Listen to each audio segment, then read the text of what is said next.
I know you offered another plan that would only cost $400, but what if that $400 is too much right now and he's ashamed to admit it? Or have you find out how bad his situation is, even though you are family? Finances are still a touchy subject, especially if you're not doing well. There's a lot more to that comment, but yeah, that does make sense, especially if he put what like $1,500 into that influencing thing and it really tanked his business.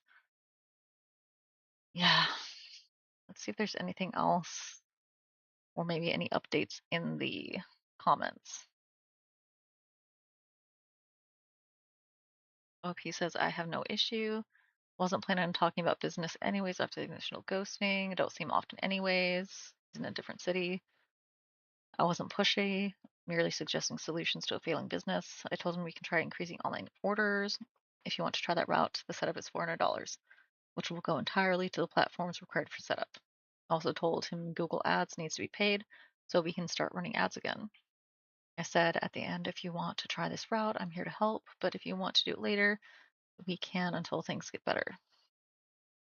Wasn't pushy at all. Simple, we can do it later would have been better than ignoring. Okay, looks like there's nothing more there. So that's the end of that story. Next story we have is, am I the asshole for not wanting to celebrate my birthday tomorrow with mom after she clearly backstabbed me? You can probably tell why I chose this story. Sounds like it'll get juicy. Like, why did your mom backstab you? How did she backstab you? And why the hell would she think you want to celebrate with her after that? Okay. My birthday is tomorrow, and my mom decided to do me so dirty today, I can't even comprehend it. I'll give you some backstory. I have been working with, I've been working this job. Oh, gosh. The grammar on this is gonna probably like kill me. I've been working this job at this hotel for a few months and been helping my mom pay some bills and car bills. A lot of things were piling up, and I help my mom when I can. Recently, though, my hours began to get cut and it was getting harder to help out due to smaller checks. My mom eventually got mad at me because I haven't been able to pay certain things and decided to not let me use the car for a few days. Just as this whole thing was going on, I get a message from my manager saying that they have a new position at the hotel that'll give me 40 hours plus tips. It was for valet. I instantly knew I had to take up on the opportunity. They said I can start training for it today in the morning. I explained to my mom I needed the car to get to work because training was at two different locations for some reason. Last night she kept saying no, but she knew it was important for me. When I woke up around 7, I started getting ready and showered up. Once I was done in the bathroom, I walked out and noticed that nobody was home. I called my mom, but she was declining my calls, so I checked her location. She was at McDonald's for some odd reason at 7 a.m., something she never does. I told her that I had to leave for training, and she told me she took the car keys with her. I told her I needed them pronto and that I had to leave, and she told me I can have them when I pay the rest of my bills for the week. I couldn't believe her. She made me miss my one opportunity to work a better spot just to be petty. I explained that I needed it to get training, and she told me to figure it out. Basically, I couldn't go. She went to Ross and shopping and didn't seem to care I missed out. I was so sad and mad and just felt terrible. She didn't come back till 2 hours later. I had to call the job and tell them that I couldn't make it. I felt so embarrassed. I wanted to make a good first impression and I blew it. My birthday is tomorrow and I don't even want to celebrate it with her or any family. I'm sorry, I'm just really upset. Yeah, her mom sounds like she just sucks. I definitely don't think OP is the asshole. But also, how does her mom expect her to pay bills if her hours are getting cut at work and the opportunity she has to get more hours and make better money is being sabotaged by not letting her have the car? Sometimes people just like intentionally work against themselves or their best interest. The first thing here is Kinda dumb. Why no Lyft, Uber, cab, or friend? If they have to get somewhere, like, quickly when they're at work, that's probably not gonna be good enough, especially if, like, Lyft, Uber, or something like that is gonna take, like, 20, 30 minutes to come get you. Particular path says, "How old are you? Are you an adult? If so, how are bills between both of you? Do you cover her part as well, or was it just your part? So many questions before I judge." LP replied, 24, but my mom's much older and I need to help her in a lot of ways. This was supposed to be my big break to get more money. Another commenter, okay, Butterscotch 6708, replied, "You don't owe your mother money. You're 24 and need to live your life away from her and on your own. The only asshole part you played was not trying to make an alternative plan to get to the training thing since she withheld the car. Your mother needs to fend for herself, as do you. She completely sabotaged your chance at a great job, and she did it intentionally. That bitch would be ushered right out of my life for what she did if I were in your position. She's the real asshole here." I agree with the last part, but also if this is, well, like an hour or something before OP needed to be at the job, if they don't have resources, how are they going to come up with a way to get there?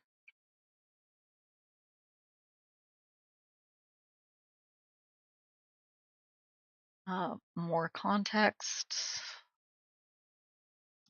OP lives in LA. Car is hers, but it's under mom's name.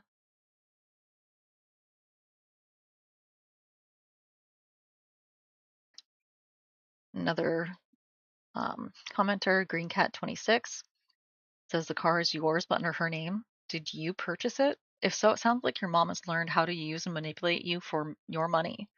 If it's yours, but she purchased it and it's in her name, then it's your best option to save money for your own car so you don't run into this problem. You say that you provide for her. Does that mean she's not working? Is she solely relying on your income?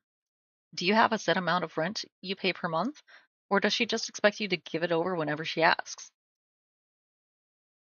Let's look at those comments. Do-do-do-do.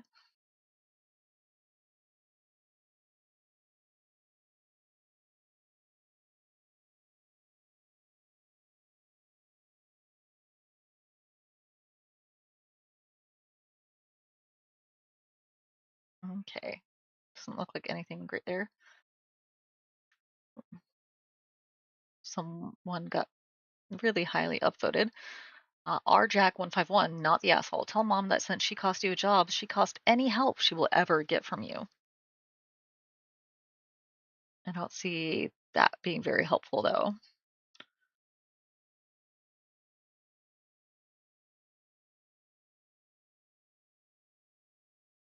Mhm. Oh, yeah. And also, like I said, some of these are very recent. So this literally was from today. So, yeah, if we get an update on this, it won't be coming very soon, maybe tonight or tomorrow. We'll see what happens and what, if anything, OP decides. So let's move on to our next story. Would I be the asshole having a secret timeline for my 32 female boyfriend, 34 male, to plan a date for us? This sounds kind of similar to a story that I've heard before. But let's see what the heck OP is talking about. I've been debating my 32 female relationship with my boyfriend, 34 male, for a while now.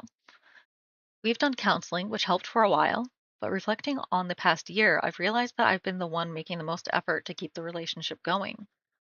His main issues with me was not doing enough of the cooking. He cooks more than me, that's fair, and being grumpy when we're meant to be having fun, which is also fair. There was an outing to the store where I should have eaten first, and I wasn't the most patient with him wandering off slash being left to decide what we needed. Otherwise, his main concern was that I seemed like an anxious person and thought I needed counseling, which I did get for myself, and it has helped. As far as date nights and intimacy goes, for the past year it's been 90% me initiating or planning. I planned Valentine's Day, his birthday, which of course I would, and a few date nights out so far over the past year. Last year, I planned all the dates with him, and he took me out for my birthday. The most recent outing he took me on was a couple weeks ago to see his friend's improv night, but I had to ask if he wanted me to come with. He didn't ask me on his own, which was disappointing. I've told him I need him to plan a date night for us, and I need more effort overall. Small things like telling me I look nice outside of when I'm in full glam makeup. I tell him he's handsome randomly because I see that he is and think he should know.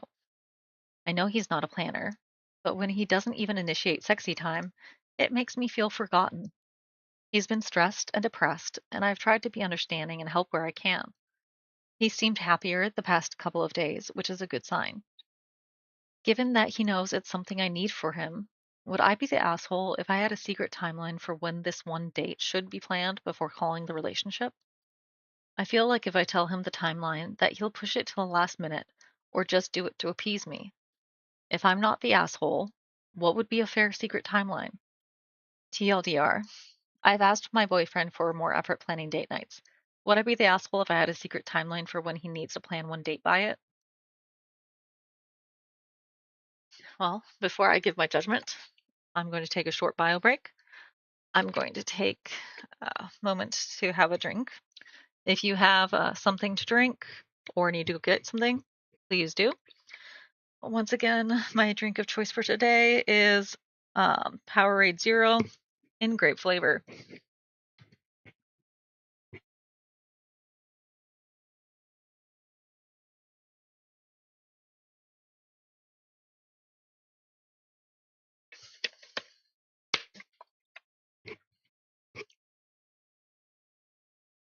Yay.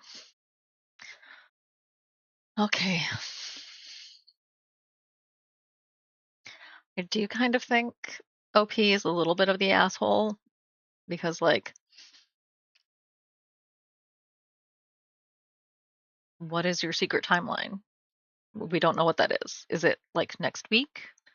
Is it by the end of the year? Is it the end of the month? Like, what does that look like? But they haven't said anything about that, so maybe that's a bit too quick to judge. Let's see if they say anything in the comments. Oh, there are no comments. Shit. Well, I know it's more than 2 minutes ago because I've had this up for a while. There we go. Now we have some comments. Okay. Bokatan778 says, sorry, but if you're already in couples counseling before marriage, it's time to end things. Relationships aren't supposed to be that hard, especially in the beginning. It really seems like you're not compatible and you're trying to force things. Just end it. Screaming Labia replied, saying, any relationship that is this hard within a few years isn't a relationship worth having. But OP, if you need to have a mental timeline to feel justified, then not the asshole, just stick with your choice.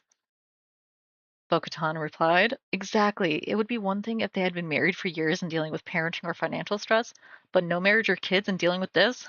No way.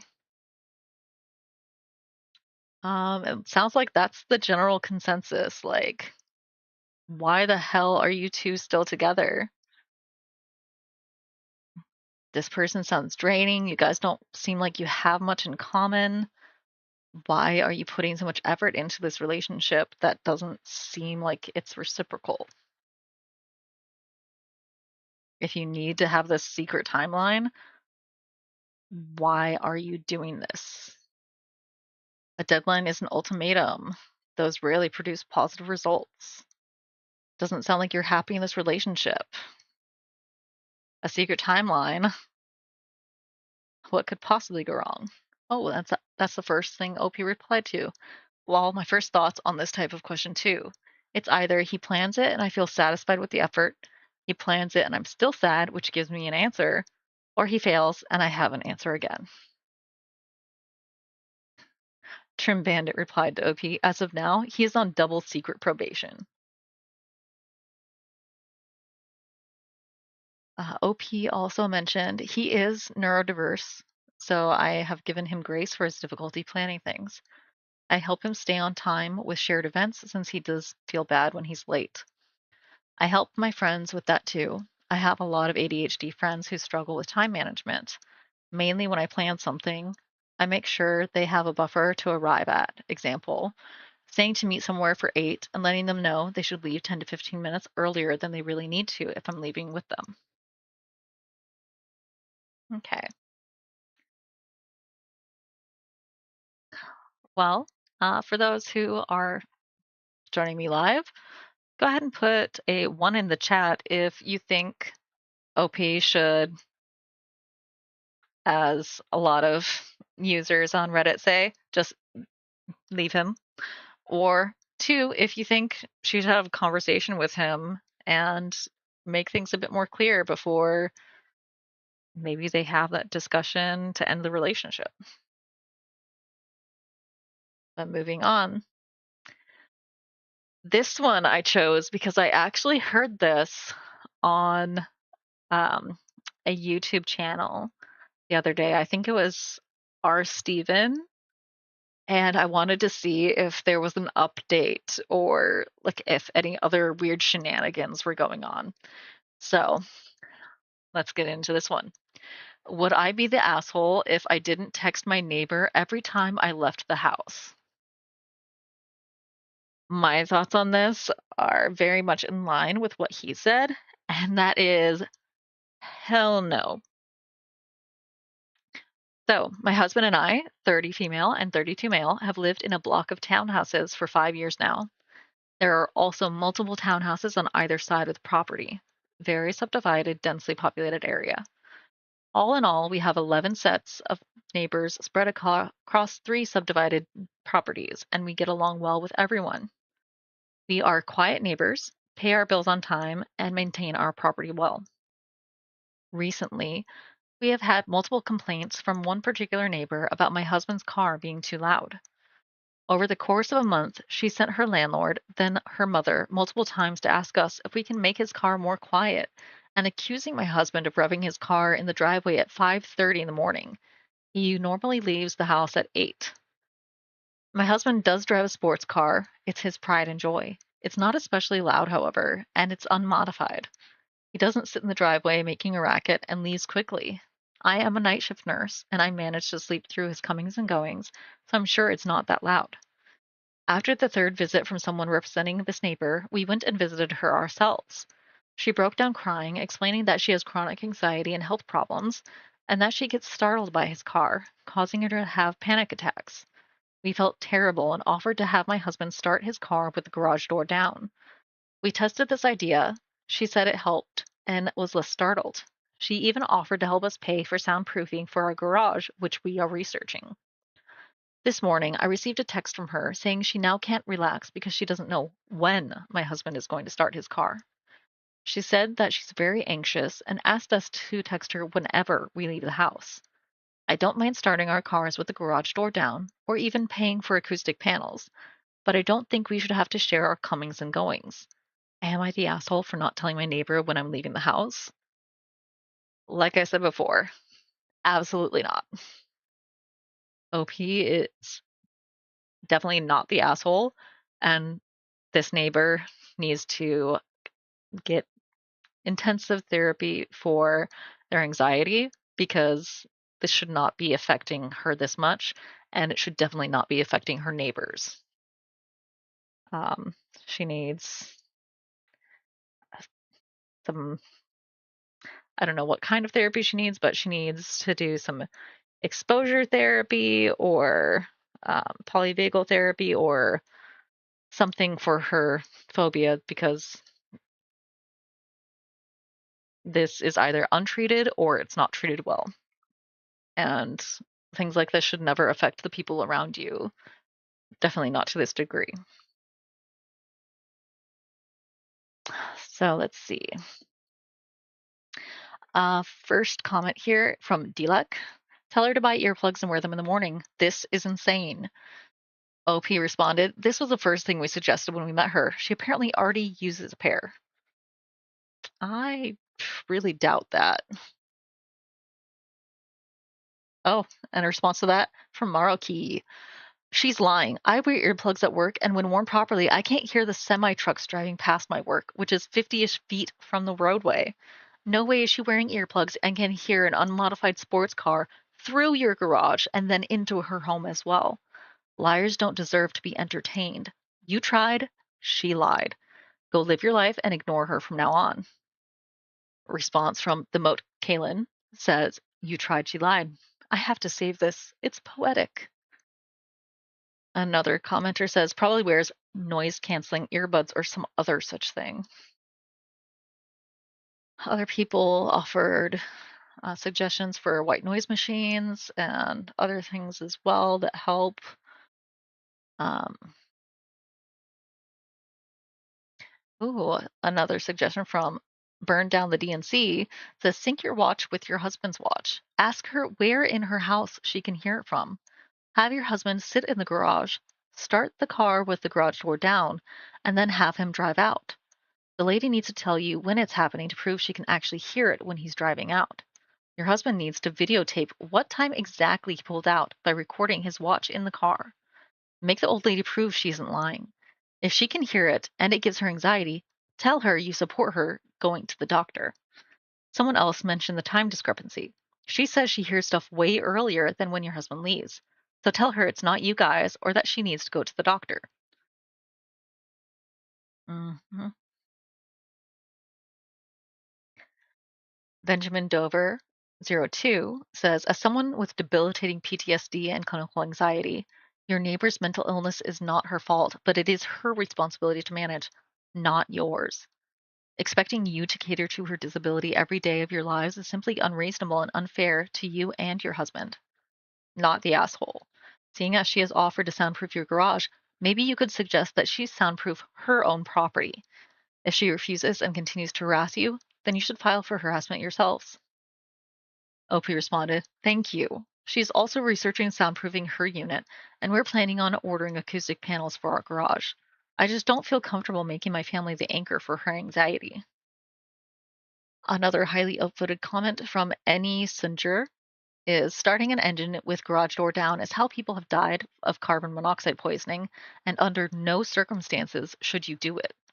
You may think it solves the issue of an annoying neighbor, but your own safety should come first. People having cars is what living in modern society is. This is not your problem at all. To which OP responded, To be clear, he opens the door immediately after starting. There's no risk carbon monoxide poisoning in such a short period of time. We did take this into consideration as well, though. Let's see if there's any other uh, big comments from OP or any other majorly upvoted comments. Ooh, one with 7.9 thousand upvotes. She also needs to manage her own anxiety by getting help. This isn't your problem. The world isn't going to mute itself for her. Okay. Well, I don't think that there's going to be any more like additions or edits or hugely upvoted stuff after that. So we'll call it on that one. Move to our next story. Okay, this is the one that does have an update. I have not read the original story, at least not that I recall. So I will open that one first and then we'll come back to read the update. Okay. Am I the asshole, 22 male, for putting my brother, 24 male, in a headlock after years of being bullied by him? I, 22 male, live with my parents and my older brother, 24 male. We are both still students. My phone broke a few days ago, so my mom gave me my brother's old iPhone to use. From the moment I got it, my brother wouldn't stop bothering me about it. Every few minutes, he would make comments like, Remember, that's my phone. Don't break my phone, or give me my phone back. At one point, I was taking it with me to the bathroom, and he said, My phone doesn't go in the bathrooms. Another time, I was talking to a friend when my mom called me, and he said, Give me my phone. I want to call my mother. After days of this, I got fed up. I told him I would reset the phone and give it back if it bothered him that much. I was angry and raised my voice. He immediately started insulting me.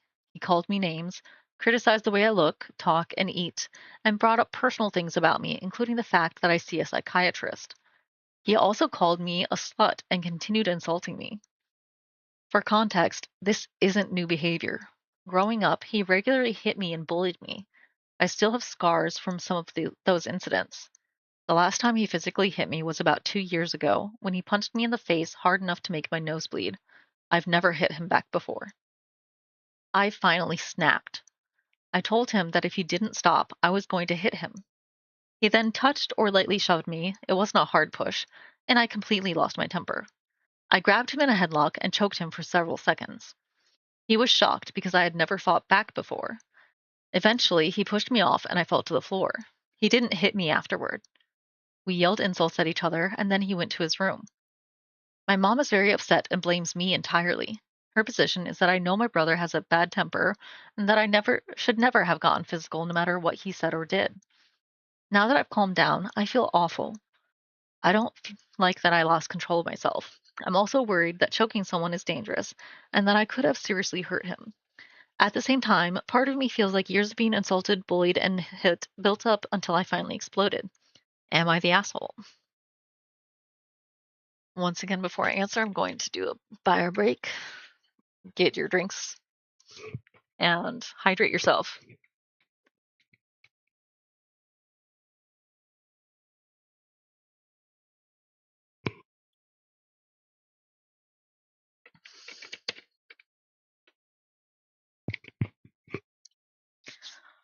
Okay. My answer here is not the asshole. Not by a huge fucking margin. This is not being bullied. This is called sibling abuse. And OP was abused by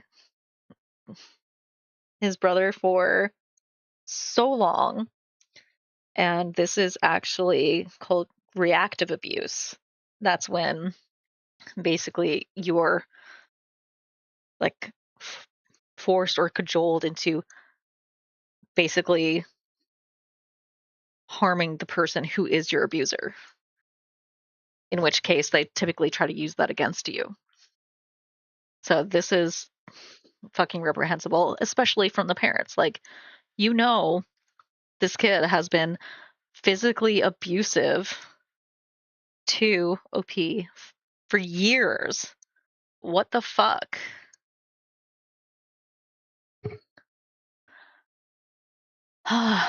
First commenter here, Asleep Astronomer 82. Good for you for standing up. Fuck your mom for enabling him. Stand your ground moving forward. Savan 46 says, Indeed, tell your mom she's responsible for every scar on your body, for allowing your brother to abuse you through childhood. Excellent Square 885 says, What stands out to me is that nobody seemed concerned when he was insulting, provoking, and putting his hands on you. But the second you reacted, suddenly you're the whole problem. Loose Ad 6420 says, Never take any crap from him or your mother again. Your mother is partly to blame because she never corrected your brother's poor behavior. Being a human being and respect your boundaries. If someone violates your boundaries, defend them. Defend them harder every time they are broken again by the same person. I wholeheartedly agree.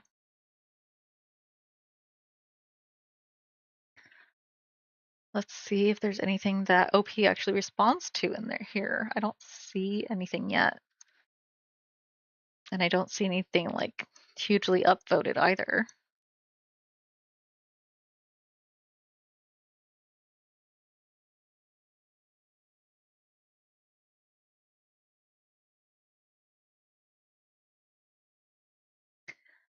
I also want to mention that, like, yeah, OP is right to be concerned about, the headlock and, basically like strangling someone. That is very dangerous. But yeah, it doesn't look like OP has responded to any of the comments. So let's move on to the update. Update. Am I the asshole for putting my brother in a headlock after years of being bullied by him? The update was from 9 hours ago. Hey guys, I'm back with an update. First of all, thank you for all the support, advice, and honesty in my original post. I read far more comments than I expected, and a lot of them helped me see the situation more clearly. I wanted to clear up a couple of things. A lot of people said my mother was an asshole in this situation. I understand why people came to that conclusion based on what I wrote, and maybe she handled this particular incident badly, but I don't think she is a bad person overall. My mom has been through a lot in her life. She was abused as a child. She suffered through a difficult marriage, and now she is dealing with an abusive adult son. My father works abroad, so for most of the time it's just us at home. She's exhausted and struggling, and I genuinely believe she's trying her best with the tools she has. Her dream has always been to have a happy, close family, even if that feels unrealistic at this point. As for my brother, we haven't really interacted since the incident. He left home for a few days afterward and only returned recently. We've mostly stayed out of each other's way and haven't had any meaningful conversations. He seems to be keeping his distance, although he is also acting very hurt and withdrawn. To be honest, this is something he has done before after arguments. In the past, he would often act like the victim afterward and seek sympathy from my mother. This time, however, she doesn't seem to be falling into that pattern.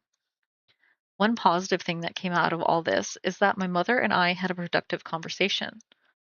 We talked about the situation, our family dynamic, and how unhealthy things have become. I've been encouraging her to consider therapy since I've been in treatment myself and know how helpful professional support can be.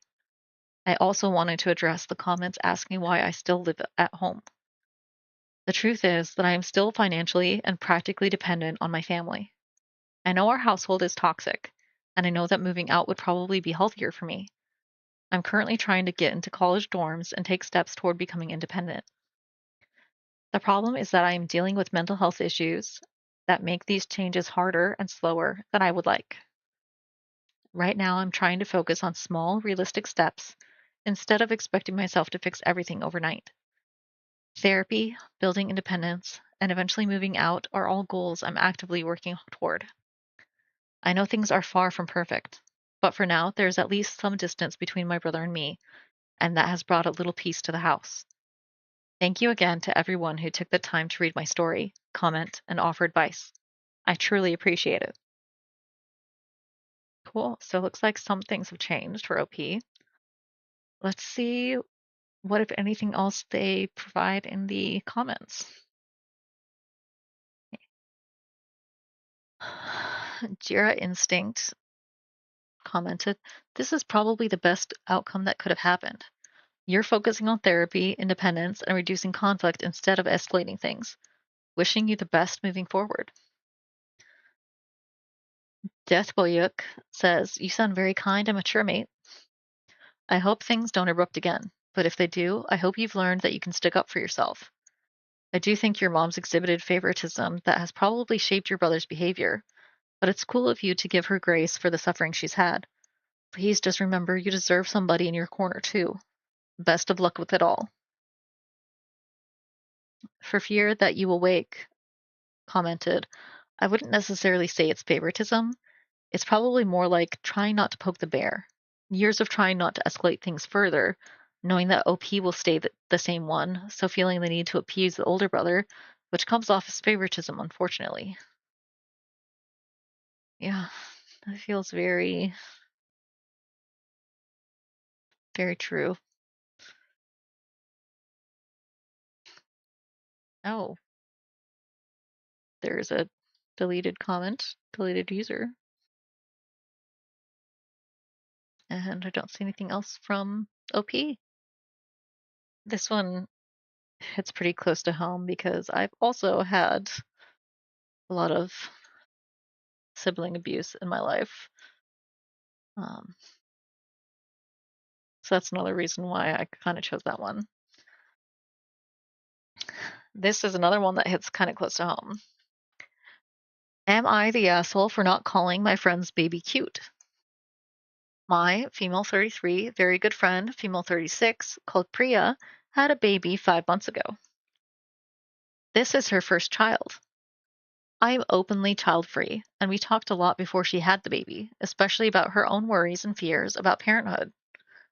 Since I've known for a long time I didn't want kids, we had some very deep discussion about the choice to have children and how sometimes the choice to have children doesn't have to be rational because it is emotionally and spiritually meaningful. These discussions helped her realize it was something she really wanted. The baby is now 5 months, and I'm trying to be a good friend. She feels a lot of new mom guilt and worry, and I have been helping her as she navigates her new role. I caveat this to say I have zero interest in children, and my relationship with my nibblings is fueled through my love of my siblings. Priya's baby is just a baby, and I love his mother. I don't find the baby cute. I can't even really say whether he is or is not objectively cute because I don't find babies cute. Priya has been really happy when I hold the baby and help with the baby, but keeps mentioning how cute he is. Totally normal. I have offered comments such as, look at his little toes, and I can't believe how big he has grown, when she mentions his cuteness. But 3 days ago, she was feeling a bit bad about parenthood and outright asked me if her baby is cute. This is where I think I was mean. I hesitated for a long time. I wasn't deliberate. It wasn't deliberate. I just kind of felt caught. I said, he has such expressive eyebrows. It is true. And she got really quiet. She then followed up with, so you don't think he is cute? And I said, I don't think many people would say he isn't cute. She said, right. And you're one of them. I, like an idiot, said, you know, I don't find babies cute. Priya was really upset and said I didn't have to be an asshole about it. She asked me to leave, and we haven't spoken since, which is unusual. I feel so bad. I know it has been an adjustment for Priya, and I think maybe I should have just lied. It is a silly little white lie. I imagine early motherhood is hard, and I could have just placated her. I feel bad because of how little interest I have in the baby, even though Priya is so hopeful that I will have a relationship with him. So am I the asshole for not reassuring her that her baby is cute? That's the end of the original post. So my initial feeling is not the asshole. Like, you don't have to say a baby is cute, but like I said, this one hits close to home for me because I am child free. I don't like kids. I don't think babies are cute. I would not tell someone a baby is cute if I don't think they're cute. What's the purpose in that? Why lie about something like that? That's dumb. Um, but yeah, go ahead and put one in the chat if you agree, two in the chat if you disagree. But there is immediately an update.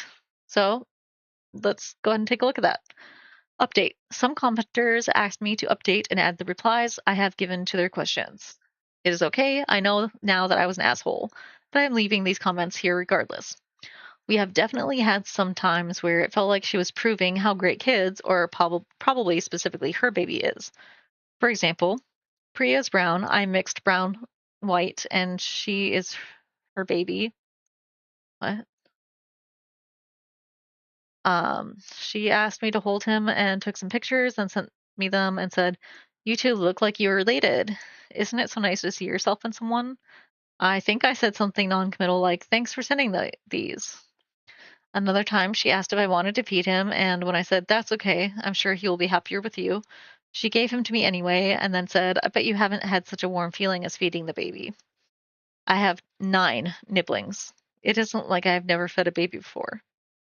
I don't think she wants me to have kids. She commented a few weeks ago about useful it is having a child for your friend because I want more time.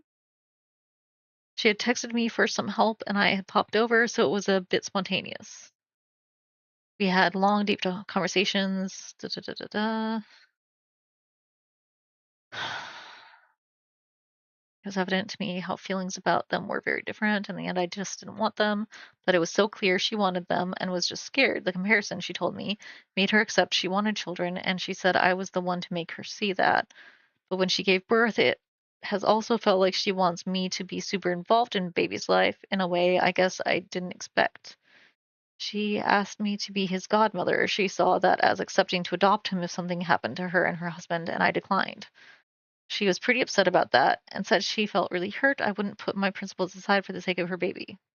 Well, yeah, why would you? If you are child free and plan to be child free and don't want children, why would you agree to be a godparent with the understanding that you would take care of a child in the event something happens to its parents.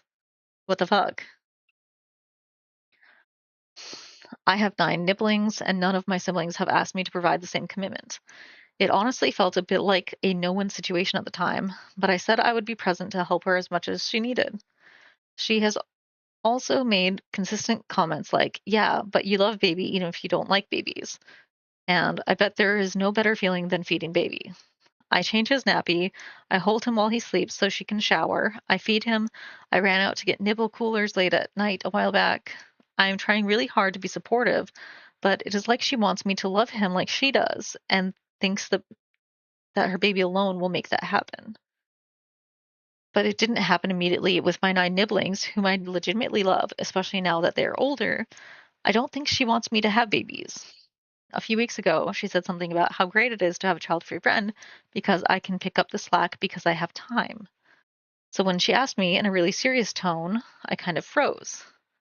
Like it felt like she was asking me for the truth, not placating. And now that you've pointed out, yeah, I think I just felt so pressured to be this extra parent, auntie to baby, and I had not processed that yet. So thank you. I was an asshole, and I also understand my actions better.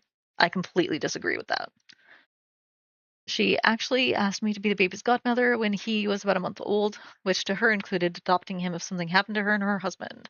I declined for that reason. She has 2 siblings and both her parents are alive. I think I have probably been more annoyingly child free since then, and it wasn't fair on her or her child. The request felt like it came out of the blue, and she was upset I declined. Admittedly, I'm both child free and not fond of babies. It isn't their fault. They are just babies doing their thing, and there's nothing wrong with that. I have, however, spent quite a bit of time at their house. I brought and made meals, held him for 30 minutes while she showered, changed his nappies, fed him, sang to him, etc. I don't derive much joy from that, but he is a baby and needs those things, and Priya is my friend and needs those things. A month after he was born, Priya asked me to be his godmother. I don't know many godparents in Australia, and I declined because she told me part of that would be adopting. Why are they saying these things over and over again? Okay.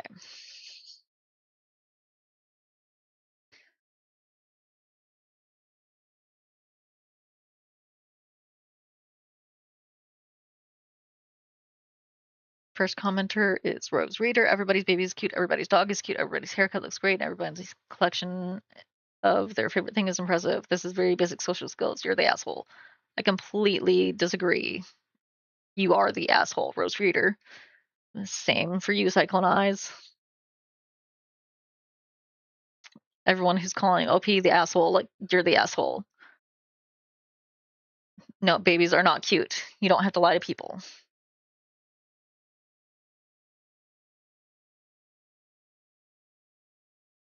No, why would you have to give a white lie? Maybe that's just me being autistic, but like, that doesn't make sense. I'm not going to tell someone their baby's cute when I don't think they're cute. That is a pointless lie.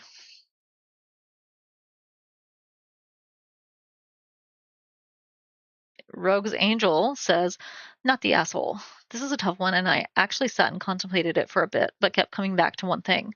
I don't like when people trap me. I don't like being purposely placed in a no win situation and then judged when, surprise, I fail. Your friend knows you do not find babies cute. I would say you do in a way, just don't associate with the word. Look at those toes, and his eyebrows are so expressive, are usually things that people would shorthand call cute. Her forcing you into this confrontation was not the act of a friend. I think that since you and she are very honest with each other, I would perhaps send her a message so she can reflect instead of having a knee jerk reaction.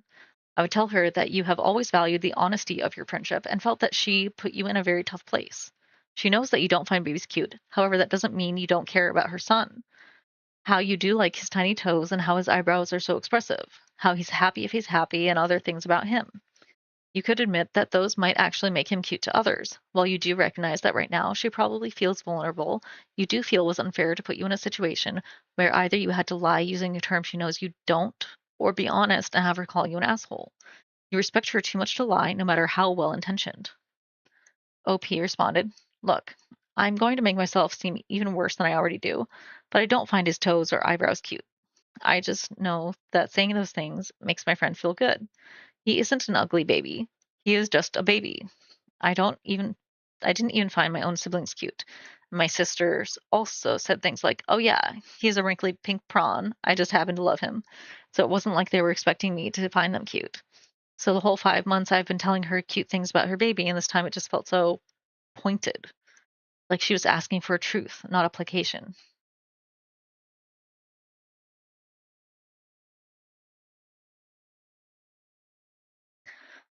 Uh, G. Beastermite says, no, not the asshole, but also everyone sucks here. Look, it is one of the unspoken rules that to look at the ugliest baby you've ever seen in your life and say, "Oh, they're so cute." This whole thing is petty, and I'm just sure she wanted to prove that her child is different. OP responded, "I don't know what she's thinking. We've definitely had some times where it felt like she was proving how great kids, or probably specifically her baby, is." Yeah, yeah, yeah. Yeah. And then it's just a repeat of things that OP put in the update.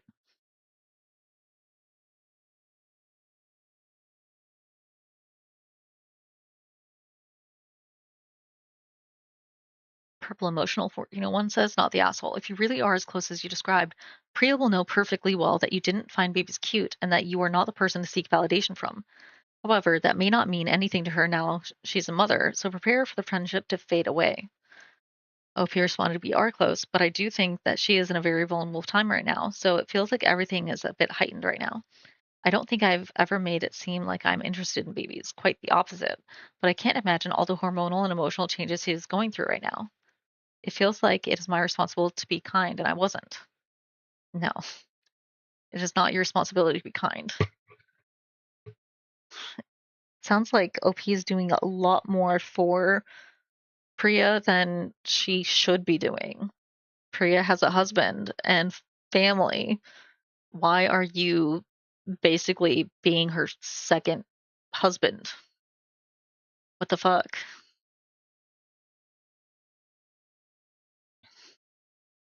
Lavender Hazed 91 says, "Not the asshole. She's in her feelings because parents want people to give the same energy to their gremlins as they do.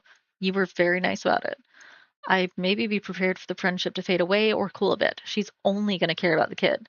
There's not a lot of room for anything else in her life for the foreseeable. Might be easier just to fade out yourself and let her do her own thing." OP says, "The baby's a perfectly conventional looking baby. He has no features I would personally define as ugly. Also has no features I would personally define as cute, though, so I'm not a reliable witness." Okay, who cares?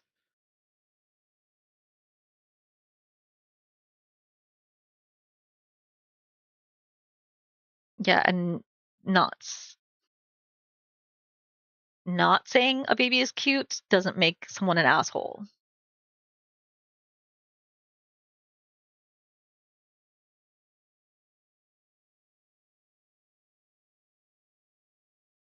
Mm.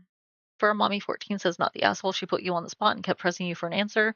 You owe it to your friend to say that while you are happy that she is happy with being a mom, that is not your path. You do not mind holding her baby and helping with little things as a way of helping her, but she should not interpret those things as saying as you taking an interest in becoming a parent yourself."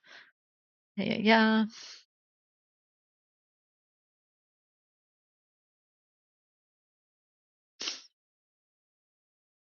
I mean, looks like most people are saying you're not the asshole. So why did OP think that they were? Uh, Easy Tiger Little Lily 77 says, "Hot take, not the asshole. Fuck enforcing social norms that pressure people into having children, worshiping babies, commenting on people's appearances, especially kids, or having to say the nicest thing. Could OP have been more sensitive or political? Of course. But reading more details from them in the comments, it's clear Priya was lobbying her and kind of cornered her into saying it too after OP said multiple nice things about the baby. Sounds like Priya was seeking to bond over her newborn and maybe forgetful in that moment, then got her feelings hurt because OP didn't respond how she wanted. It's normal to seek validation for a major life choice, and with hormones, she may feel such strong affection that she expected OP would naturally find the baby adorable. I'm not that into kids and wish I'd realized that about myself sooner and avoid situations like this. Now I try to meet my friends for kid free time and encourage them to focus on their experiences and fewer kid updates." Bad Grumpy Kitten says, "Not the asshole. Not all babies are cute. When my daughter first came out, she looked like a blobfish out of water. My youngest son was so skinny and wrinkly, he looked like a grumpy old man. I hate that people have to lie or fake thinking something is cute if it's not.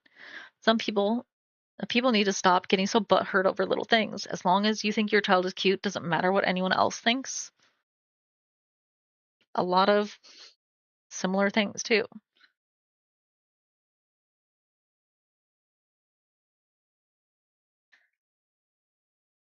Yeah,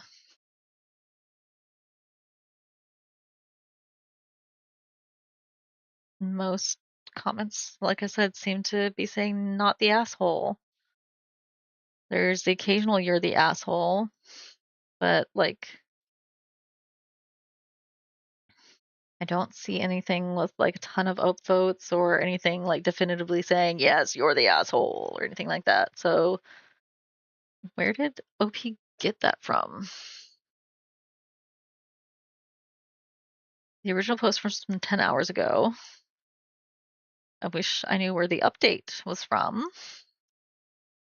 Let's see.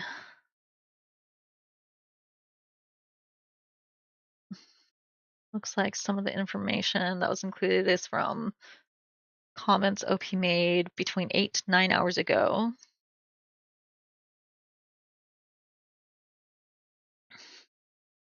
Yeah, still don't know why OP thinks they're the asshole. But I don't think they are. And overall, Reddit doesn't say they are. So that's where I'm going to go. But we are just about an hour for this stream. So that's where I'm going to call it for today. If you enjoyed the stream today, let me know by leaving a comment and a like. I will be back streaming tomorrow, which is Thursday, and I will be reading manga.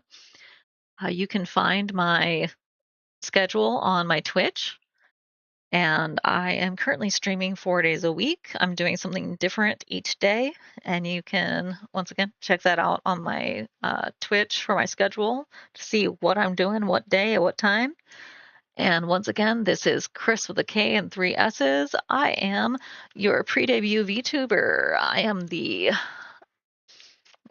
they them of mayhem, and I am your friendly, chaotic cat tuber.